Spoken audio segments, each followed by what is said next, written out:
Also click that share button, sending this service out to your network of friends. For those present in the sanctuary, your instructions are, please silence your phones and other electronic devices so that we can maintain peace in this service. Today's team, I am Reverend James Stacey, my service assistant, Francine Evans, her 5th Sunday with us and last for the time being. So I appreciate her help this month. Our production team is Don Ramler, flying solo on the computer, and he's pressed his daughter Summer into service, and in 15 minutes she had to learn the new sound system. And so we really give them credit for keeping things going with a smaller team today. Both Adam and Patty are out of town. Judy Moen is keeping the music going, and our favorite friend and musician, Bruce Menier Bell, are here today, and he's brought a whole symphony of instruments. So I don't know what's going to happen, but I trust him. So let us begin now and bring our focus together in our opening prayer. I invite you to pray with me. Universal life, everlasting and ever creating, streaming forth from the Creator of all. We acknowledge your omnipotent and eternal presence as we rightly give thanks for what has been, what is, and what will be. We spring from your will to give form to life, that we may walk an earthly journey filled with the potential for good. O Spirit of truth, help us to remember. We give thanks for our inheritance of human experience in which thousands preceded us. Our cultures and environments and families of this time were prepared by others through the centuries. We acknowledge what they created for our benefit. O Spirit of truth, help us to remember. What we do now and in the coming years truly lays the foundation for those who follow us. We must leave them an inheritance worthy of God's holy human family. At this Memorial Day, as we honor the lives past, marked by lifeless stones that we decorate with living flowers by our loving hands, O Spirit of truth, help us to remember. I invite you now to join me as we affirm our statement of being. Together, there is but one presence and one power in my life, in this church, and in the universe, God, the omnipotent good. And I invite us now, both online and in the sanctuary, to fully sing out loud, surely the presence.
This place.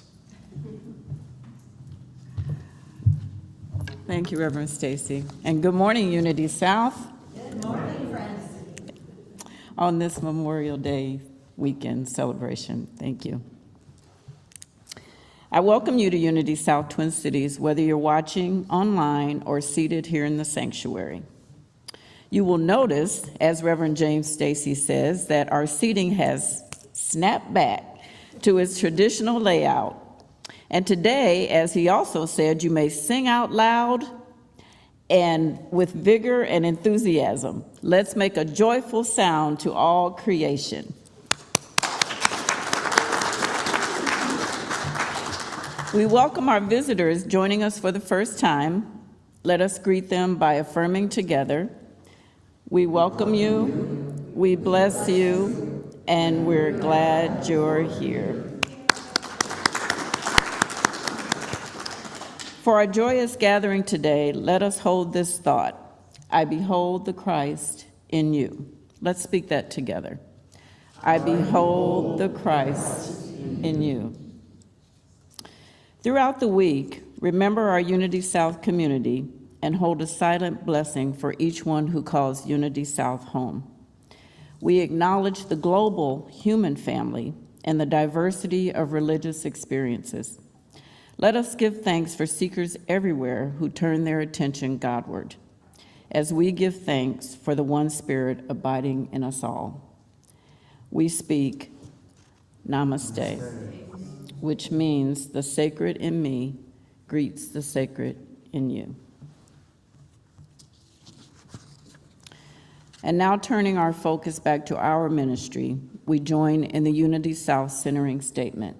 Together, centered in God, assured by faith, and prospered by divine love, we boldly move forward to serve humanity by building our lives and Unity South Church together. And for our announcements today, join us next Sunday, June the 6th, as Reverend Stacey presents his lesson, Summertime, Easy or Awkward. I almost wanted to sing, Summertime. Our world, our lives, our church are beginning to reset routines of being and doing. Do you feel out of practice? Kinda. Everyone will have to make a conscious effort to come out of isolation and rejoin our community. Even something as simple as small talk or social conversation may take some effort to reestablish. Whatever you consistently do or say will change your experiences from awkward to easy over time. Judy, Moen, and Amy and Adams will offer their musical talents, and our own Carlotta Pose will be our service assistant. This is my last Sunday. And now let us prepare for community prayer as I read today's daily word. The daily word for today is inner peace. Peace grows within me as I remain centered in God. Inner peace, the peace of God that my words can only begin to describe, does not depend on outer circumstances. Peace does not come from an external source. It arises from within me. At a place in consciousness, sometimes called the center of my being, peace, like all qualities of God, waits for me to recognize and claim it. I claim inner peace when I remember the truth of God's presence is always with me and within me. As I center my awareness in the divine presence within, peace soothes my feelings and restores order to my thoughts. I move through all circumstances with calm assurance. Peace grows within me as I remain centered in God. Every event of my day contributes to the calm peace of my soul. And from Isaiah, the 26th chapter, 3rd verse, those of steadfast mind you keep in peace because they trust in you. And just take a moment and go with inner peace.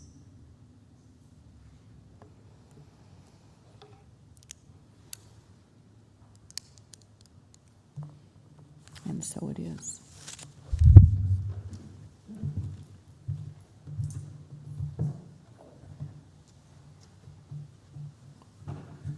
As we prepare for a time of prayer together,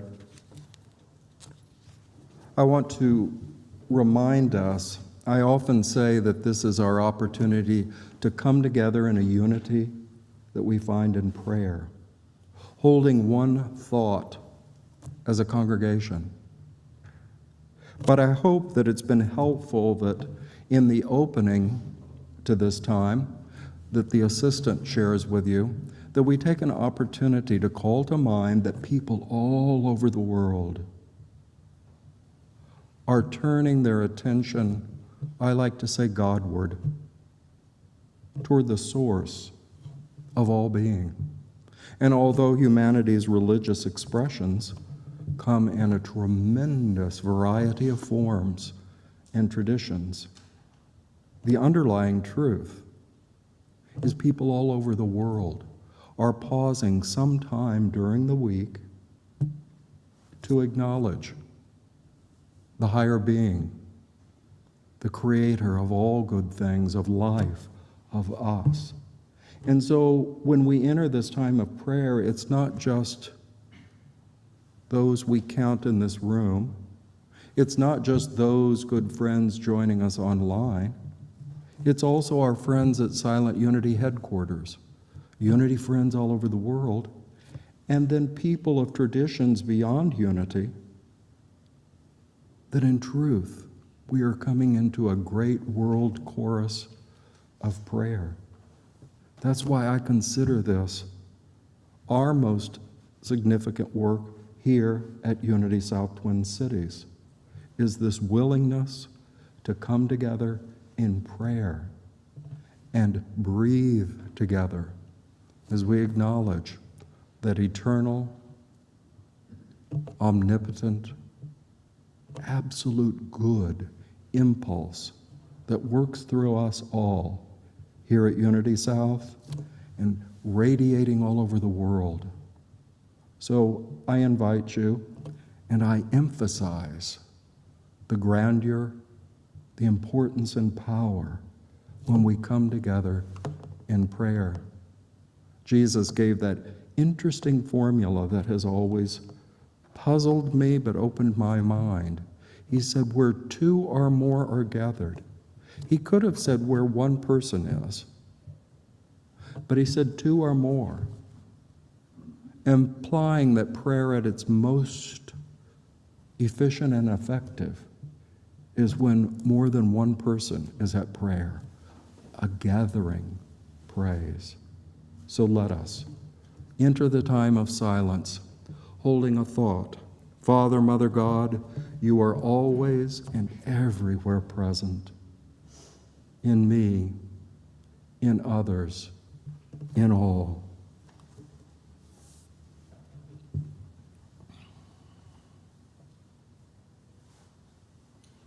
We take a moment to breathe,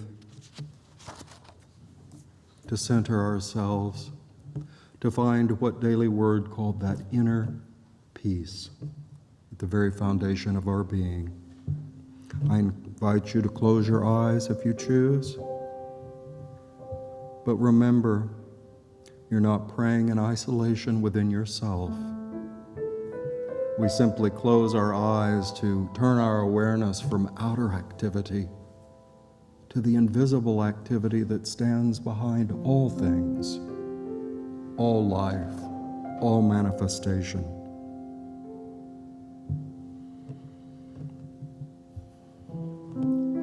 Divine Source,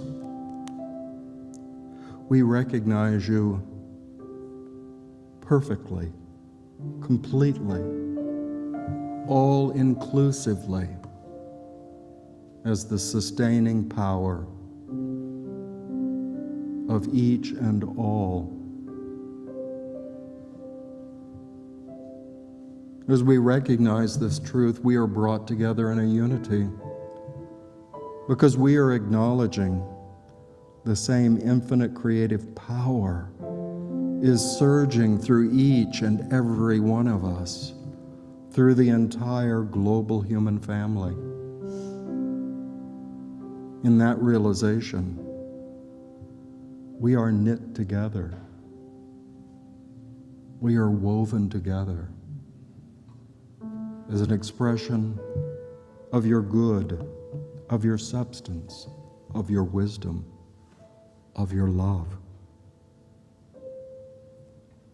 We join with our friends at Silent Unity with this affirmation they have prepared for May. I hold the world in a vision of harmony and peace. I hold the world in a vision of harmony and peace. In truth, in prayer, I am one with the world around me. Every man is my brother, every woman my sister. We are all one in God.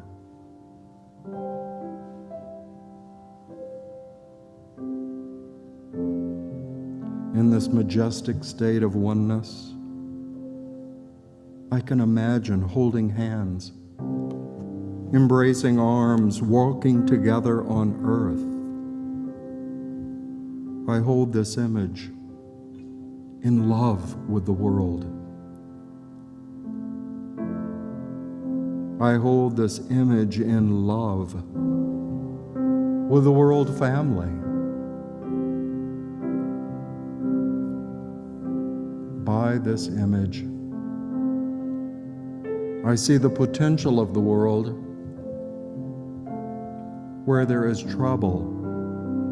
I know peace can be expressed.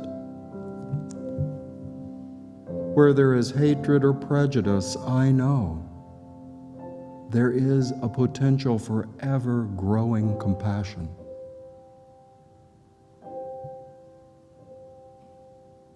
Where there are projects, needs throughout the world, I know there is a potential for hands working together to meet the need, to be part of the solution, creating a world that works for all.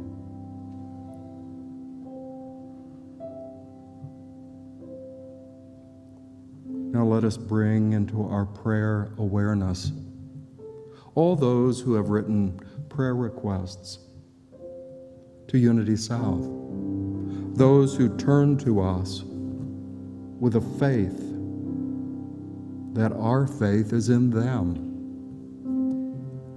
that we see the potential for their greater health, prosperity, peace of mind and heart,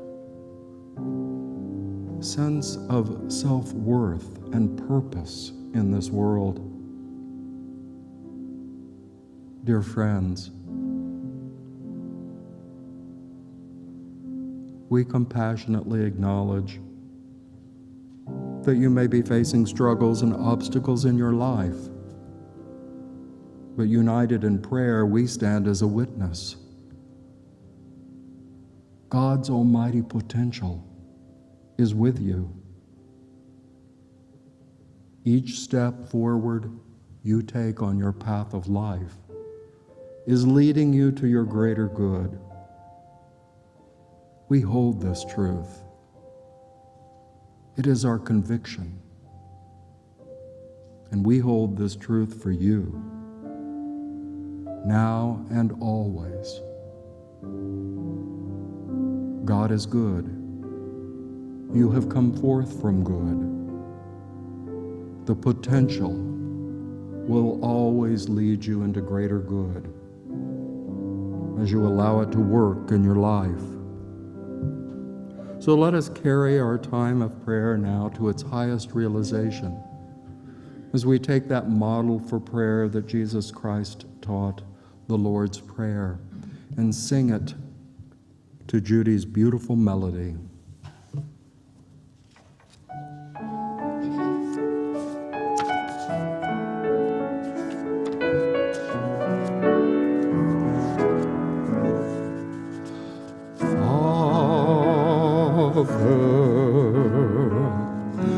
who art in heaven, hallowed be thy name.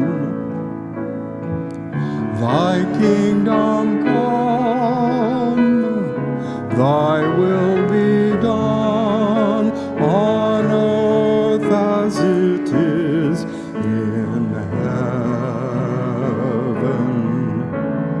Give us this day our daily bread. Forgive us our debts as we forgive our debtors, and lead us not into temptation, deliver us from evil. For thine is the kingdom, the power, the glory, forever and ever.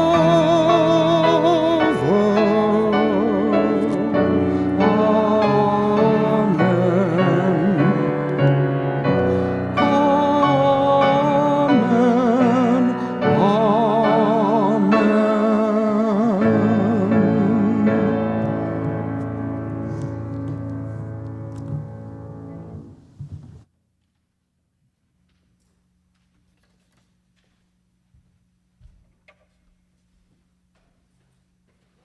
Good morning. Good to be back. I have a song that's the lyrics of which were composed by perhaps America's first famous woman songwriter, Catherine Lee Bates. This is called America the Beautiful. I'll play it through a few times. Please feel free to sing along, and if you know the second or third verse, sing that, and if you're singing different verses at the same time, that's great, more texture. So.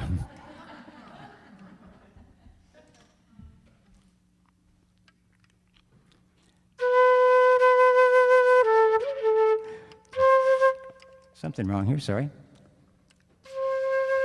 There we go.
with brotherhood from sea to shining sea.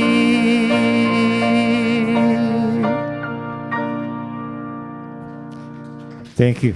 Beautiful. Thank you.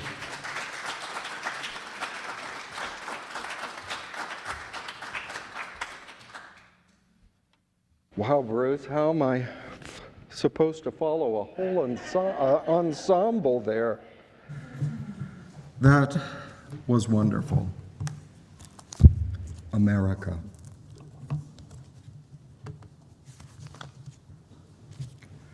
Memorial Day. A brief intro. When I was serving a church in Syracuse, New York, one Memorial Day, Monday, I took my mother on a drive west on the old turnpike, US 20. We came to this town where there seemed to be a lot of activity, Waterloo, New York. Little did we know that it was the birthplace of Memorial Day, at least so commemorated by the United States Congress in 1966. Although many towns and individuals had begun the process or practice of decorating graves of the war dead from the Civil War, the folks in Waterloo perhaps began first immediately after the war, and they continued it every year to the present time. So they do get the title for the greatest consistency in celebrating a Memorial Day. The intention was to recognize those who had died and sacrificed their life in our Civil War of the 19th century. But the practice also became a time for people to decorate the graves as an act of remembrance for departed family members as well. I remember growing up in Missouri and going to the small, and I do mean small, towns where both sides of my family were laid to rest. My mother's family in Boaz, Missouri, it's not even on the map. It's so small you have to know how to get there. You have to know the way. An interesting little town where every street name was taken from the Bible. My great uncle Lemuel, yes, that's a Bible name, lived on Mount Carmel Road in that small town. A lot of history there, even though physically it is small. The Staceys were scattered all over the Ozarks, which I'll speak about in a bit. From southwest Missouri, the town of Sparta, where my parents, as toddlers living across the street from each other, discovered one another, and my father declared at age 5, little girl going to church down the street, "There's my girl. That's who I will marry." And in time, he did. He always remembered her blue organdy dress that her mother had made. So a lot of folks buried there, and also down in Arkansas in a town called Jasper. Now, the greatest memorial we can build to those dear to us who have died, whether in war, at the end of a long life, whatever the situation, they've passed from this world. And the greatest remembrance and tribute is to build on the foundation that they left for us. Sometimes it might be, for some people, a great inheritance that is left. Sometimes it's great, rich, meaningful traditions that are carried on. And sometimes it's the simple things, how they modeled in their living ideas, soul qualities, integrity that we want to carry on because we were so inspired by their lives, even if the world might have seen their life as simple or famous, whatever. Everyone leaves a legacy on which we can build. However, a dream is just a dream. A legacy is just a legacy unless we give it expression and action, unless we carry it forward. Now I'm going to take just a little step into the esoteric, very briefly. But there is a tradition for people who study the angels, the archangels. There's a tradition that the archangel Michael, which is an interesting spiritual being in that he is the only spiritual being that is recognized in Judaism, Christianity, and Islam. So enough of the commercial. It is just said that the archangel Michael takes our deeds, our actions, much further into expression in this world than we can as human beings. But here's the catch. It is said that the archangel Michael can only work with the deeds that we offer. We have to do something before that deed can be magnified by spiritual power. If we don't, I see Michael in my mind's eye shrugging. Carol, what am I supposed to do? You're not doing anything. So today, we're going to look at inheritances, legacies, that which has been left to us by immediate family, other community leaders. Those who have passed on have left us something on which to build.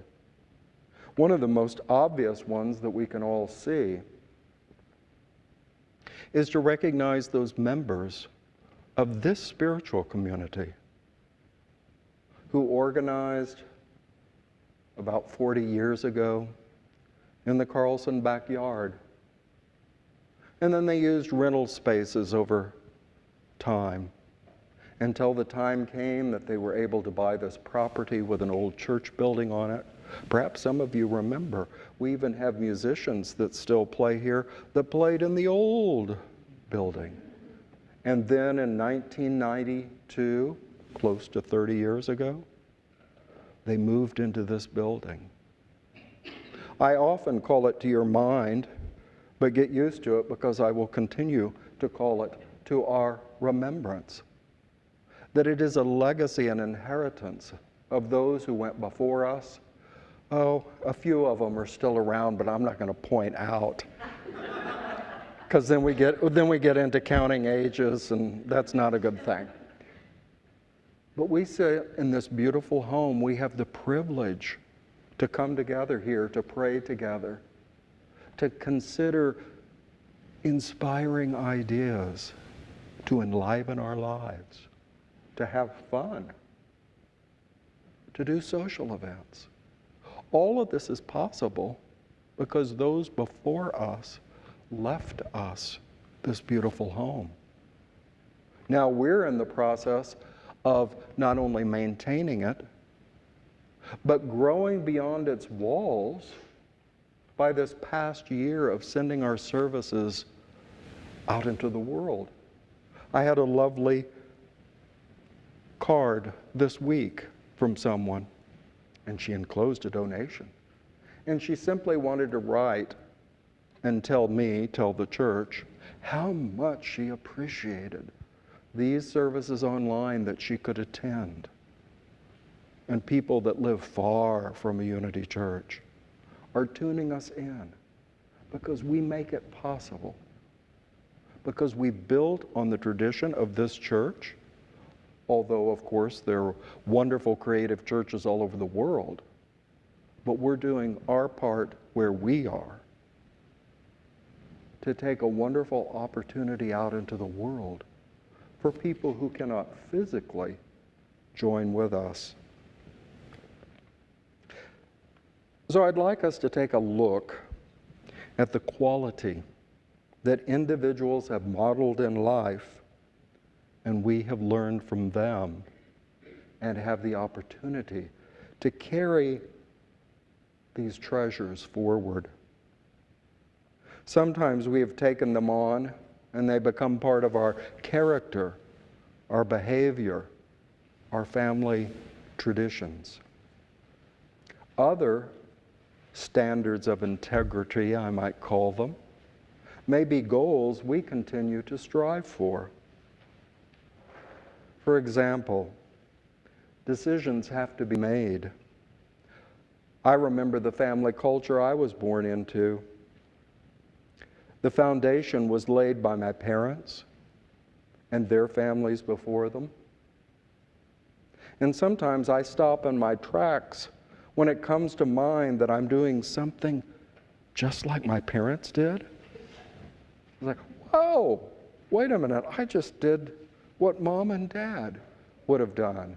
Sometimes that's a little shocking or concerning, and other times it's a wonderful, warm feeling that I've carried their good intentions forward. But we have to look at them and make a decision. One example is an example my mother gave me. She was raised in Christian County, Missouri, in the southwest part of the state. It was, even though it was called Christian, it was a sundown county. People of color had to leave the county at sundown. They could not live, of course, or even be in the county overnight. Later, as years went by and she married that funny little boy that lived across the street, my father, she had to decide, when we have children, how will I raise them? What traditions will I pass on? Is that tradition of limiting people to groups, is that what I'm going to teach my children? Fortunately for me, she decided to take a radically different approach in raising our family. Now, a constructive, kind of awe-inspiring for my family, was the story of my great-great-grandfather, Dr. Silas Scruggs Stacey. Unusual. When he was 11, he walked with his parents, William and Rebecca, from eastern Kentucky to southwest Missouri on the trail toward Oklahoma in what was known as the Cherokee Trail of Tears.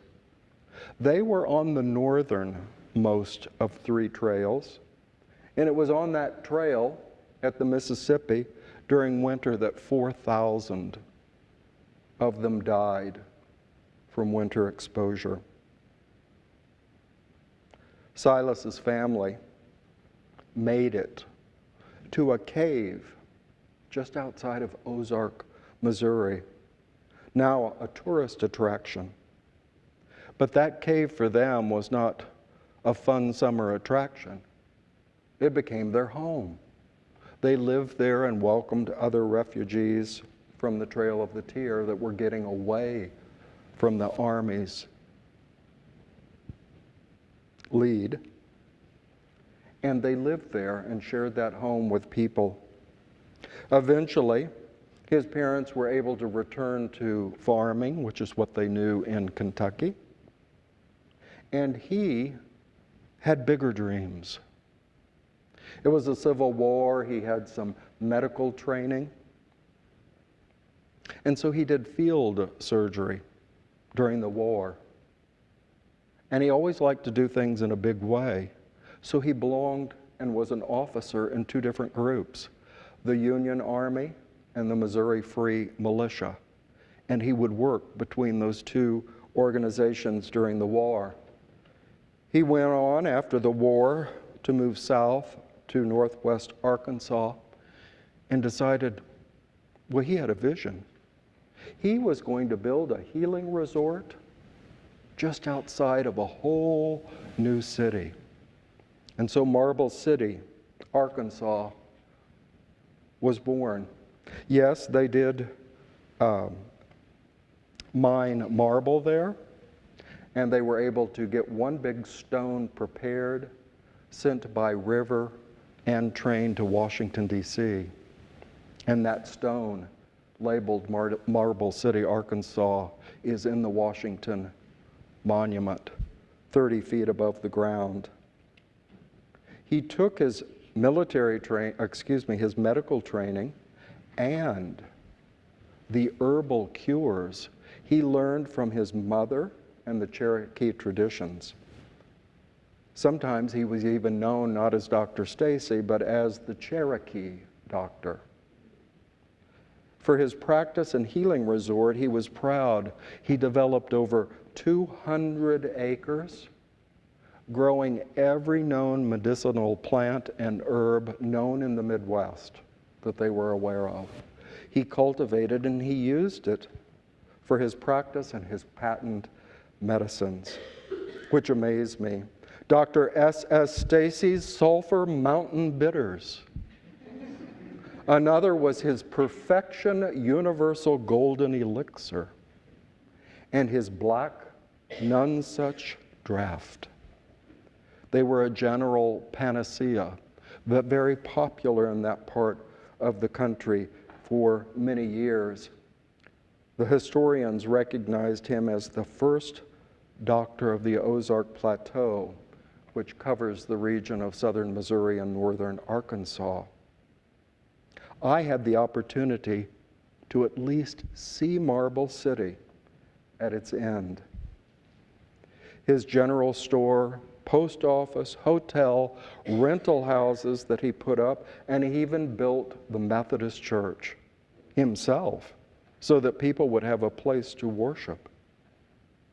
It was his legacy for the future he imagined for this city. But yet it was all demolished in the 1960s. Progress, you know. And it was all torn down to build a short-lived theme park, Dog Patch, USA. It was a hillbilly cartoon theme, thanks to Al Cap, that all of the locals despised. The employees dressed in caricature hillbilly outfits and learned to talk a very broken English, and all the buildings were looking like they were falling down and run down. All of this to make light of the culture of that part of the country. Now all that is left is Marble City's old mill wheel at the waterfall that was its original form of electricity. But in this example, I share from my family. Silas left the area and our family with a legacy of dreaming and building and healing. Several family members would continue in retail business, developing stores in other cities, and others would continue in medicine. There are 7 doctors of the various generations, and my parents established a medical school scholarship at the University of Missouri, where my father and my brother were trained, that to date has provided for 57 students to begin medical school and not accrue great personal debt. From the work of Merriman and Morrissey, Building Your Field of Dreams, here is a contemplation that we can use with whatever stories, legacies, traditions we draw up from our own lives.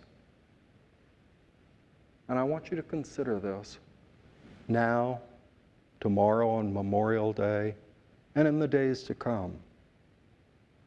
Whatever this tradition is in your family, whatever custom was left to your generation, ask yourself, does this tradition or inheritance enliven me?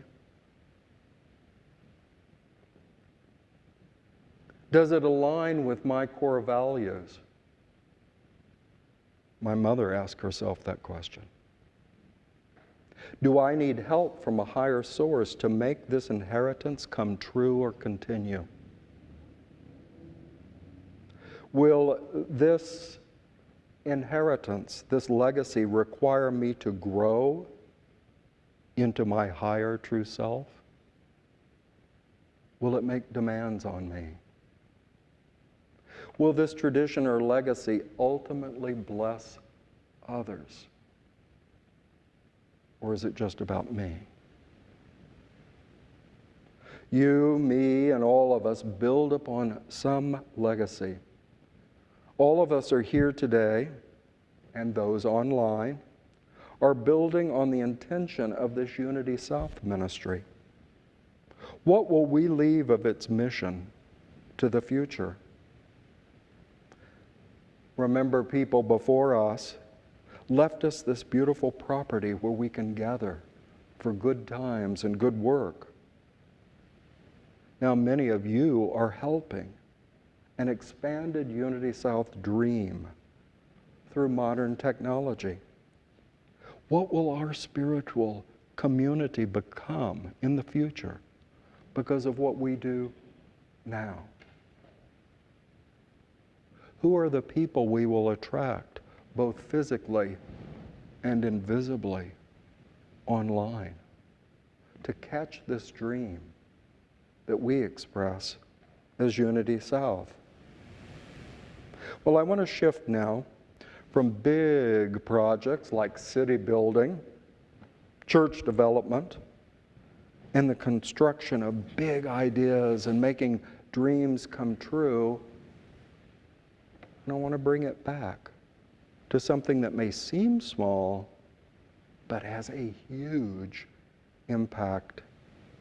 The ushers are going to pass out forms and pencil as I describe this brief exercise, and we take a few moments to do it, sort of like a waking meditation.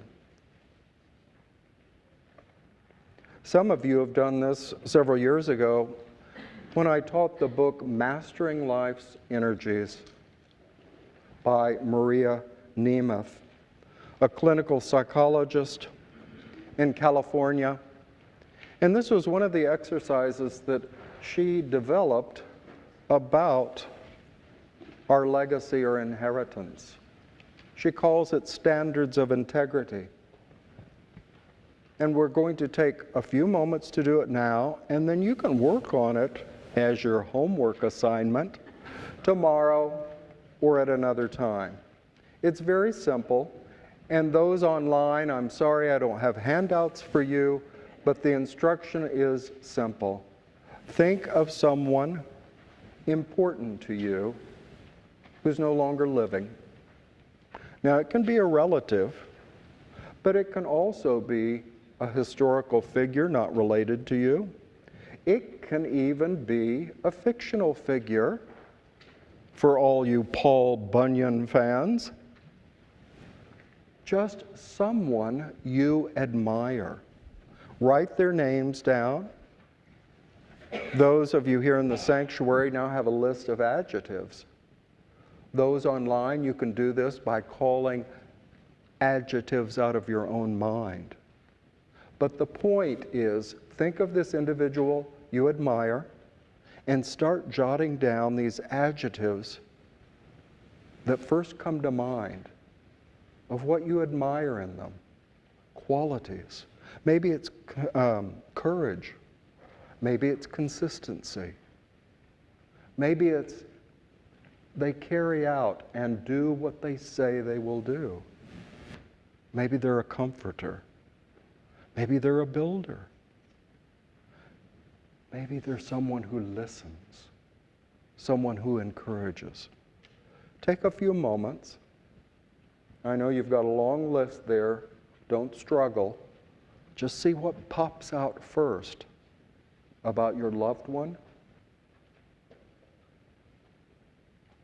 or the figure that inspires you.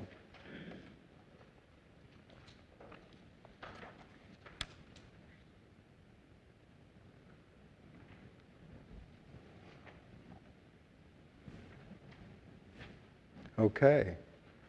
This is the high-speed version of this exercise. You don't have to be complete with the whole list, but just now look at some of the adjectives you have circled, those of you online, adjectives you have called to mind.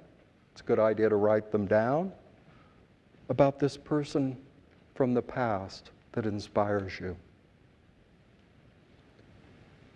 Do you see several things that you've marked? Now, here's the thing. In unity, we would say you would not even be aware of these qualities unless they were what? In you. In you. If they weren't part of your inner being, you wouldn't even notice the adjective. You go right to the ones that person inspired in you and you took on. You started making them a part of your life. Now, I said this might seem like a small detail, a little exercise. But meditate upon these qualities because they're at the very core of your being and they form the foundation on which you're going to continue to build your life, the things you do, the things you create, and it will be the essence of the legacy you leave to your family, your church, your community. I don't like to call on somebody and create any sense of embarrassment, but I will. Carlotta, she's going to be on stage next month, so she has to put up with this. But many of you know, and some of you don't know, she has a great love for dance of other cultures. I've seen her perform. Maybe we could talk her into next month doing a few things as part of her assisting up here on the platform.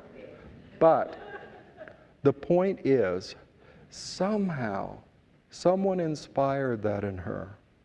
Then she's continued to develop in her own life, learning the art of dance and costuming and what it represents and what it expresses.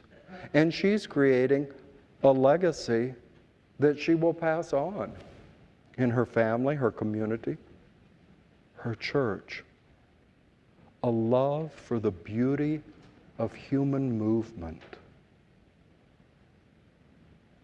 It's not just entertainment.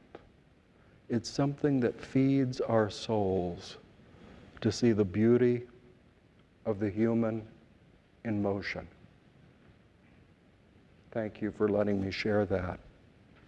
So, take that sheet home. If you didn't feel comfortable or you didn't feel complete in doing this exercise here or those online, it doesn't have to be open. I won't give you another homework assignment at the end of the service.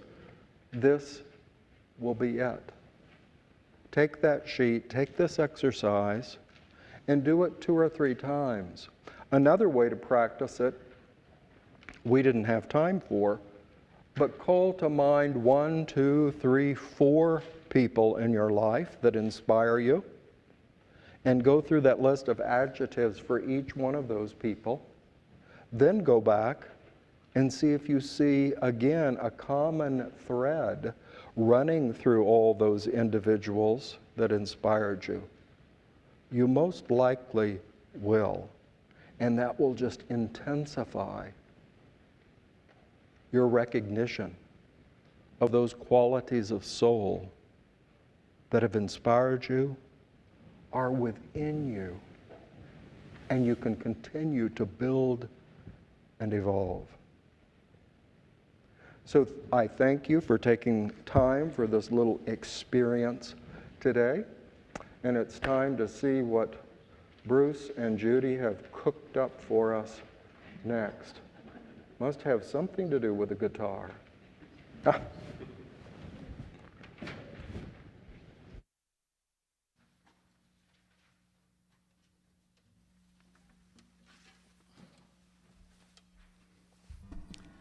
Actually, Judy has a break. I had originally thought I was going to sing This Land Is Your Land in a medley with another song, and that's what I was prepping to do. But anybody see the video that came out Monday from Unity South with that gorgeous version of This Land Is Your Land right here? It wasn't a service, but yeah, with Brother Timothy and Robert Robinson, Mr. Voice. It's gorgeous. So I had to change gears and chose something else. This is a song by John Hyatt. I didn't know when I chose the song that it would include an angel. It's not Michael, but there's an angel, and also it include the question, what am I supposed to do?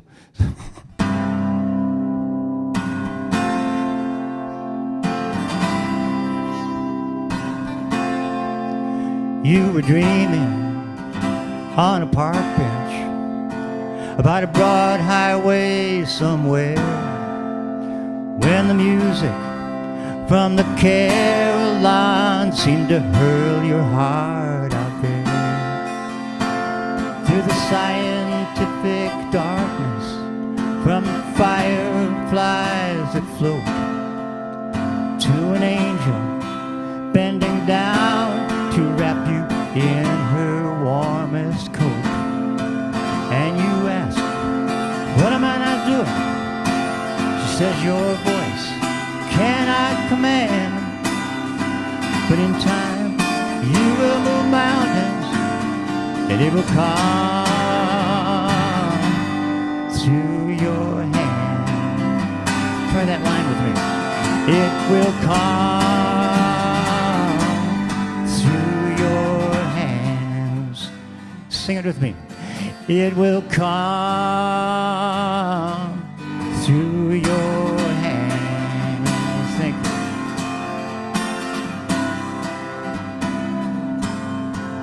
Still you argue for an option, still you angle for your case, like you wouldn't know a burning bush if it blew up in your face. Now we scheme about the future, and we dream about the past, when just a simple reaching out might build a bridge that lasts. But you ask, what am I not doing? She says, your voice cannot command.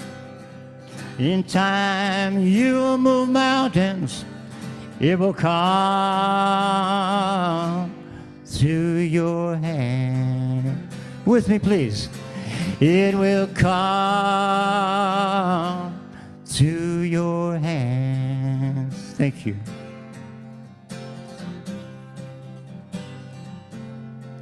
So whatever your hands find to do, you must do it with all your heart. There are thoughts enough to blow our minds and tear great worlds apart. There's a healing touch to find you on that broad highway somewhere, to lift you high as music flying through the angel's hair. So don't ask what you are not doing, because your voice cannot command. But in time you will move mountains with me. It will come through your hand. Again, it will come through your hands. Yes, through your hands. Through your hands. Through your hands. Through your hands. It will come. It will come through your hands. Thank you.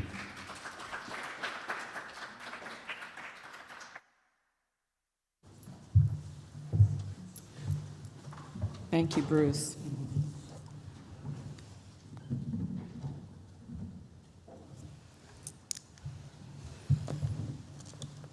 And now it is time for us to bless our gifts. We are grateful for all the gifts sent by mail or given online at unitysouth.org. Together, we will keep this ministry energized to complete its important mission so that all who turn to Unity South will be embraced, loved, and empowered by our collective consciousness. We live in a benevolent and supportive universe, and we are so grateful. And now, please take your gifts in your hand, or hold your online giving receipt, or hold in mind your financial commitment, and together, let us bless our gifts. Divine love flowing through me blesses and multiplies all the good that I am and have, all the good that I give and receive, and I am grateful. Thank you so much, everyone. Have a great day. Reverend Stacey will close us out.